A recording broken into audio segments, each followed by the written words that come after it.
अस्सलाम वालेकुम everyone. I hope कि आप सब ठीक ठाक होंगे, खैरियत से होंगे। आज की वीडियो में आपको खुशामदीद कहती हूँ। आज की वीडियो में मैं आपके साथ शेयर करूंगी कैरमल टी की रेसिपी, जो इंतहाई आसान और लाजवाब है। आप बाआसानी सिर्फ 2 मिनट में इस चाय को तैयार कर सकते हैं। तो चलिए स्टार्ट करते हैं अपनी वीडियो को।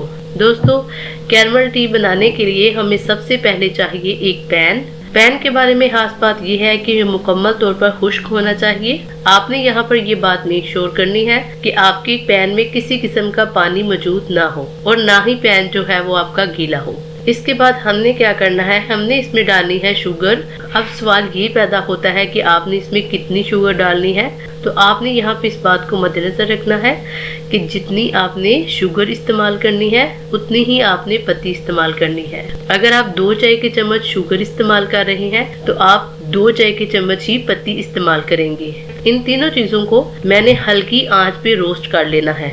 आंच इतनी हल्की होनी चाहिए कि आपकी चीनी जो है और जो पत्ती है उसको पिघलने में तकरीबन 2 मिनट लगे। बहुत मध्यम आंच पे आपने चीनी और पत्ती को रोस्ट करना है। कुछ टाइम के बाद आप देखेंगे कि हमारी जो पत्ती है वो कलर छोड़ना शुरू हो जाएगी और हमारी जो चीनी है वो पिघलना शुरू हो जाएगी। तो यहाँ पे हमने क्या करना है, यहाँ पे हमने डाला है थोड़ा सा दूध, ताकि जो हमारी पत्ती और चीनी है वो नीचे ना लगे। अच्छा जी, अपनी चीनी और पत्ती को हमने क्या करना है, इसको हमने अच्छे तरीके के साथ मिक्स करना है ताकि ये जो गुठलियां बन चुकी हैं ये दोबारा से टूट जाए। बहुत से लोग इस पॉइंट पे समझेंगे कि शायद उनकी जो चाय है वो खराब होने वाली है, तो ऐसा कुछ नहीं, ठीक है। तो चीनी और पत्ती जो है जब दोबारा से आग जलेगी तो वो अच्छे तरीके से मिक्स हो जाएगी। अब हम क्या करेंगे, अब हमने जब दूध डाल लिया है तो इसको हम अच्छे तरीके के साथ मिक्स करते जाएंगे, ठीक है।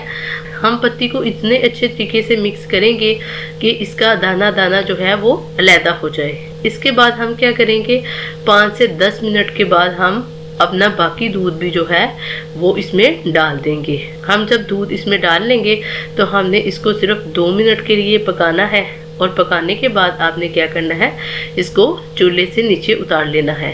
इसके बाद हम क्या करेंगे, हम एक कप लेंगे और उसमें अपनी चाय को डाल लेंगे। मैंने सिर्फ 1 कप ही चाय बनाई है, ठीक है। तो जब हमारी चाय जो है वो फाइनल हो जाएगी तो आप इसको किसी भी स्नैक के साथ सर्व करें, ठीक है। तो यहाँ पे बस यही होगा कि आप कोई भी नमकीन चीज जो है उसको चाय के साथ सर्व करें, ठीक है।